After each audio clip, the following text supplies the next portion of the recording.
对19号开始，全国疫情进入3级警戒，原本到5月28要解除，却延长到6月14号。其中，台南25号嘛一口气增加10个确诊病例。面对每一天都是防疫重要的关键时刻，市长为贴以公共卫生背景的身份表示，疫情控制无其他办法，就是严格遵守防疫规定。无论是戴口罩，就是有人不戴啊；无论是这个不要流动，就是有人要流动啊；无论是这个希望保持社交距离，就是有人要近距离。这个是病毒在中间找到缝隙了。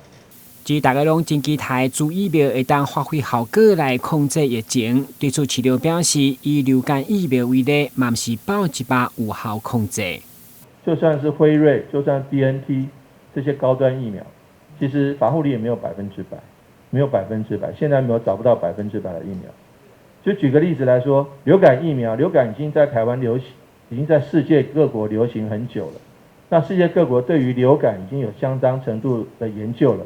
那疫苗也都经过很严谨的这个研制了，但是流感疫苗打下来，防护力也没有100%。流感疫苗打下来，防护力也没有100%。更何况，你看我们台湾每年购买了好几百万剂的流感疫苗，大家施打下来，还是有人得流感，还是有人得流感而死的，因为流感而死亡。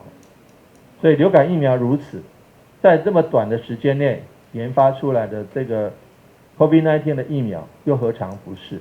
因为他们都是这个在非常短的时间内，所以疫苗很重要，但是不是万灵丹。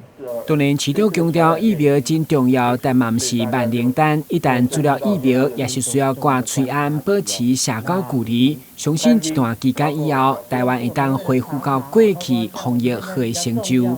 台湾新闻郭文吉、张硕维采访报道。这种的非法。